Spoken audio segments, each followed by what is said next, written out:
Welcome to CoreLogic's housing market update for November 2018. The housing market continued to lose steam last month, with national dwelling values slipping 0.5%, taking the overall market 3.5% below the recent peak.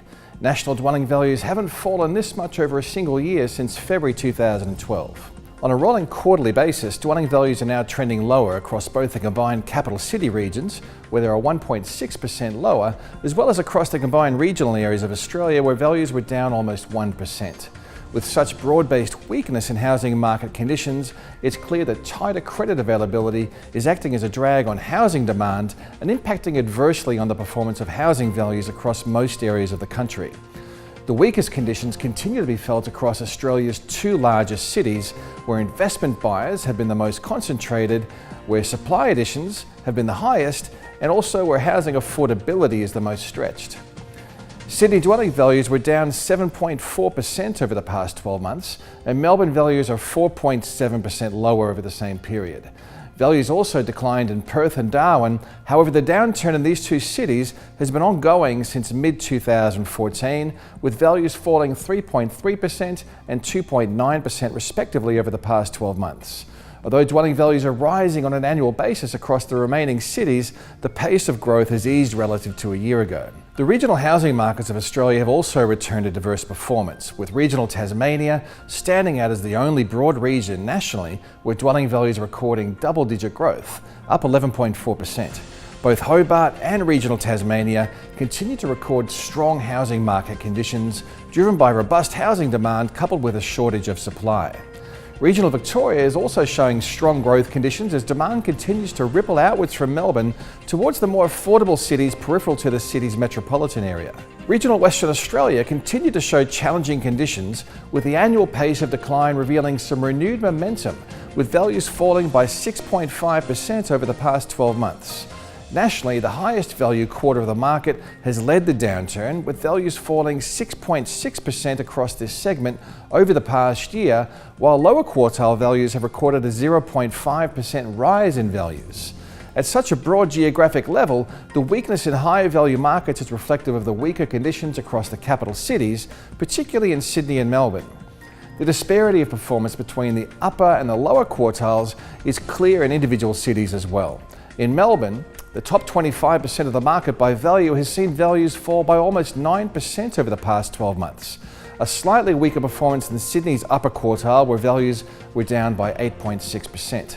At the same time, more affordable housing markets have seen a 2.9% rise in values across Melbourne over the past year, while Sydney's lower quartile has recorded a fall that is almost half that of the upper quartile.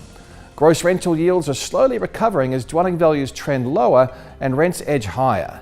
Nationally, gross rental yields are picking up from the previous record lows, rising from 3.7% in October last year to reach 3.8% in October 2018.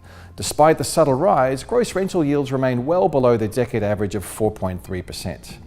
A recovery in rental yields back to average levels is likely to take some time, considering national rents have remained relatively flat over the year to date, and they're only 0.8% higher over the past 12 months. Rental yields reached record lows in late 2017 due to values consistently rising at a much faster pace than rents through the growth phase. Rental yields were compressed more significantly in Sydney and Melbourne, reaching record low readings of 3% and 3.1% respectively in 2017. These cities are still recording the lowest yield profiles at 3.24% and 3.34% at the end of October 2018. Rental yields are the highest in Darwin at 5.7% and Hobart at 4.9%. However, both these cities are seeing rental yields trending lower as dwelling value movements are more positive relative to rental movements. Adelaide dwelling values edged 0.2% higher over the month to be 1.8% higher over the past 12 months. While the rate of capital gains is relatively low, it's the third highest amongst the capital cities. Based on the median value, Adelaide housing now has the lowest entry point of any capital city, which is likely to be an important factor keeping capital gains in positive territory. There isn't a great deal of difference between the performance of Adelaide houses relative to the unit sector, with both property types recording a rise of 1.7% to 1.8% over the past 12 months. The downturn in housing market conditions has been relatively mild to date, with a 3.5% fall in dwelling values over the past 12 months coming on the back of a 34% rise in national dwelling values over the growth cycle. With credit availability remaining tight, as well as rising inventory levels, we are expecting there will be some further downwards pressure on housing values as we move through spring and into the summer and into the new year. Advertised stock levels are tracking 10.5% higher relative to the same time last year, with total listing numbers almost 20% higher across Sydney and Melbourne. With total listing numbers likely to push higher over the final quarter of the year, buyers are becoming more empowered and will increasingly find themselves in a stronger position when it comes to negotiating on price. While stock levels are higher, transactional activity has reduced. CoreLogic estimates that year-on-year settled sales activity is down 11.5%, leading to a slower rate of absorption through the spring listing season. A key driver of lower housing market participation is related to credit availability. Annual growth in housing credit slipped to 5.2% in September. That's the lowest reading in almost 5 years. While investment credit growth has been trending lower for several years, credit for owner-occupiers has more recently contracted as lenders seek out borrowers with more substantial deposits and banks lift their serviceability criteria.